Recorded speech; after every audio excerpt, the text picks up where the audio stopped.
आपको मेरी आवाज आ रही है सर? सुनील सर, हेलो, क्या हुआ? मुबशर खान बात कर रहा हूँ, एशियन मॉल से। तो वो लोग तो हैं ही अंदर। नहीं, लोग हैं लेकिन बंद है कहते हैं।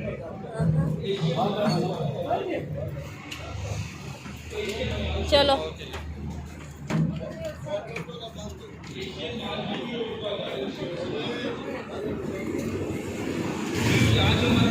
आपका मोटरसाइकिल का इनाम निकले।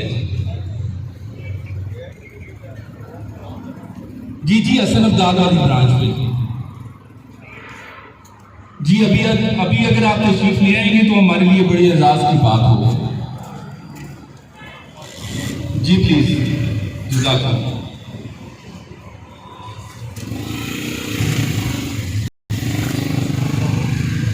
आगे चलते हैं, वापस देखते हैं।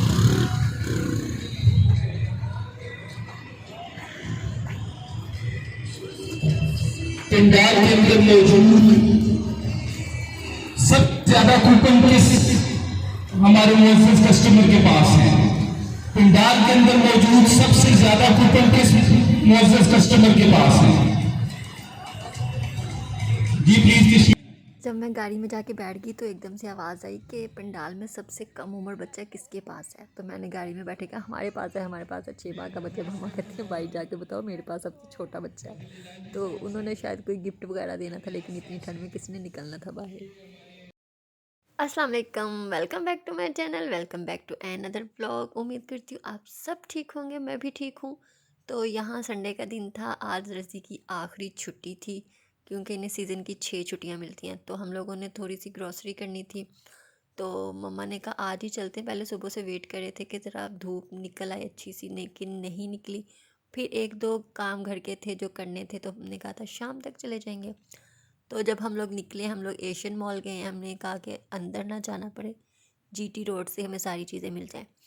तो जब वहाँ गए हैं एशियन मॉल, तो वहाँ पे कोई फंक्शन वगैरह हो रहा था।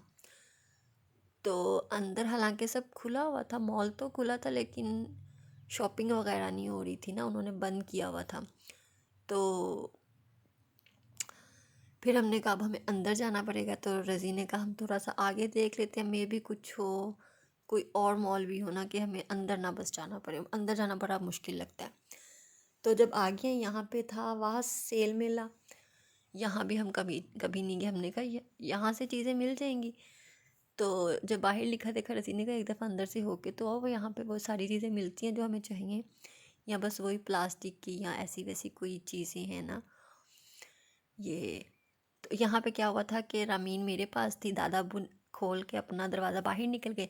तो दादा अब्बू ने जैसे दरवाज़ा बंद करना था वैसे ही, और पीछे रामीन आगे चली गई, ठक दरवाज़ा रामीन के नाक पे लगा बेचारी का। उसी टाइम वो सूज गया थोड़ा सा। तो यहाँ पे फिर मुझे आगे वीडियो नहीं बनाना, मैं नहीं बना सकी आगे वीडियो। तो फिर अजी ने कहा जाओ जल्दी से जाके देख के आओ। फिर मैं अंदर गई, देखा कि या वहाँ कोई जो किचन की खाने पीने वाली चीज़ें वो मिलती हैं, या बस एसेसरीज़ दूसरी हैं। तो वो देखने गई थी, जल्दी से वापस आ गई। तो मम्मा ने कहा हम बहुत करीब आ गए तो हसन अब्दाल से थोड़ी सी चीज़ें भी ले लेते हैं। जब आगे आए हैं तो यहाँ पे एक और मार्ट था, फैसल मार्ट, फिर यहाँ पे आए हैं।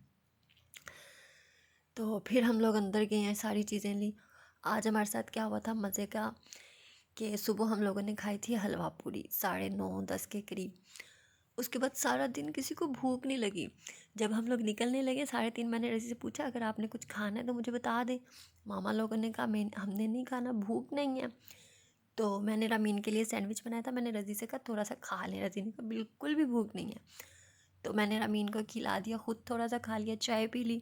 रामीन ने चाय पीनी थी तो साथ में मैंने भी पी ली।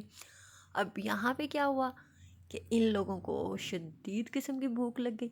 3:30 हम लोग घर से निकले, किसी को भूख नहीं थी।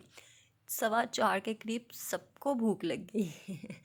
और जीटी रोड पे कुछ यूँ सीन है कि वहाँ पे ना इतना कुछ खाने का नहीं होता है, क्योंकि जो ठेले वगैरह होते हैं वहाँ से मतलब समझ नहीं आती अच्छी चीज़ होगी लें कि नहीं लें।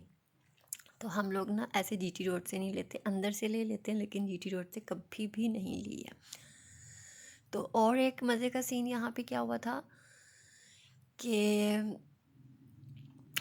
हम लोग ना ये डालडा वगैरह देख रहे थे। इस दफ़ा हम लोगों ने कहा था कि सोयाबीन लेना है, लेकिन यहाँ पे एक सोयाबीन नहीं था और कौन सा, सूफ़ी।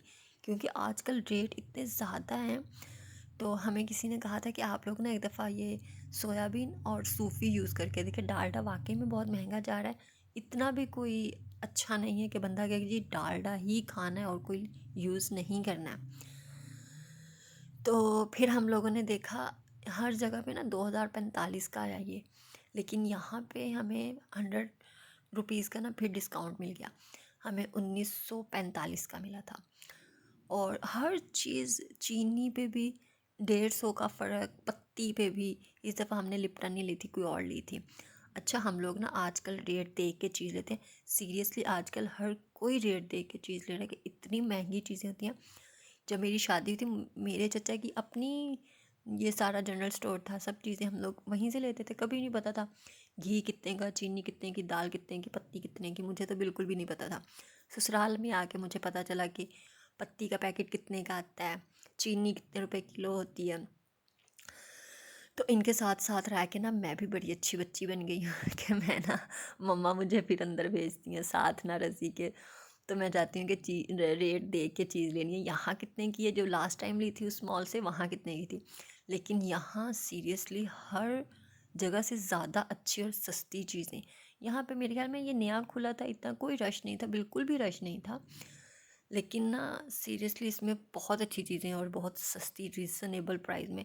100 रुपीज़ का डिस्काउंट केचप पे, जो कॉफ़ी उस पे भी, और जो ग्रीन टी है, मैं तो वो सुन के हैरान रह गई। हमने 210 रुपये की ली थी, उसके ऊपर लिखा भी 210 है, और इन लोगों ने हमें 140 रुपये की दी। मैं तो उसी पे खुश हो गई। तो रजी कहते तुम कितनी खुश हो इसी चीज़ पे कि तुम्हें ग्रीन टी इतनी सस्ती मिल गई। तो मैंने कहा और क्या, कहाँ 210, कहाँ 140, इतनी मज़े की बात है। अच्छा, तो यहाँ से चीज़ें ले ली। मैं अब लेज़ वगैरह ढूंढ रही थी, तो रामीन ने मुझे कहा मम्मा वो पड़ा है, मुझे कुछ दिला दे मम्मा, वो पड़ा है। तो यहाँ से सारी चीज़ें लेके हम लोग फिर हसन अब्दाल चले गए। हम लोग अभी ये शाम में ही है और एकदम से रात होना शुरू हो गई, क्योंकि रज़ी ने नमाज़ भी पढ़नी थी। सब्ज़ियाँ भी सारी ले ली थी, क्योंकि अब इतना पेट्रोल लगा के आए हैं। तो मैंने कहा मम्मा सारी सब्ज़ियाँ एक ही दफ़ा ख़रीद के ले जाते हैं, 15-20 दिन हमारे इजीली गुजर जाएंगे। और फिर रज़ी को अब छुट्टी तो संडे की मिलेगी, उसके अलावा तो कोई भी नहीं मिलनी है। और जो भूख वाला सीन था वो तो बीच में ही रह गया। भूख वाले सीन पे फिर ये हुआ कि इशा की नमाज के टाइम तक हम लोग भूखे रहे। जब पापा और रज़ी वापस आए हैं, तब रज़ी ने पूछा कि बर्गर खाना है। तो मम्मा कहती हैं इतनी शदीद किस्म की भूख लगी हुई है, अभी भी पूछ रहे हो बर्गर खाना है। तो पापा कहते हैं मैं अभी तिक्कों का पूछ के आया हूँ, लेकिन ना रेट नहीं बना था, इसलिए मैं वापस आ गया। तो हम लोगों ने यहाँ से 2 बर्गर लिए थे, क्योंकि आधा आधा हमने खा लेना था, लेकिन जब तक रोटी ना खाते ना सुकून नहीं आना था। जो बर्गर है ये हल्की फुल्की सी हमारे लिए होती है, जो गज़ा हल्का फुल्का सा होता है, हल्की फुल्की भूख के लिए हल्का फुल्का बर्गर या शवारमा। तो 2 बर्गर लिए थे हम, सब ने खा लिया था थोड़ा थोड़ा। तो उसके बाद जब रज़ी बर्गर वाले के सामने गए तो वहाँ पे होटल था। मैं कब से बैठी देख रही थी कोयटा गुलशन कैफ़े।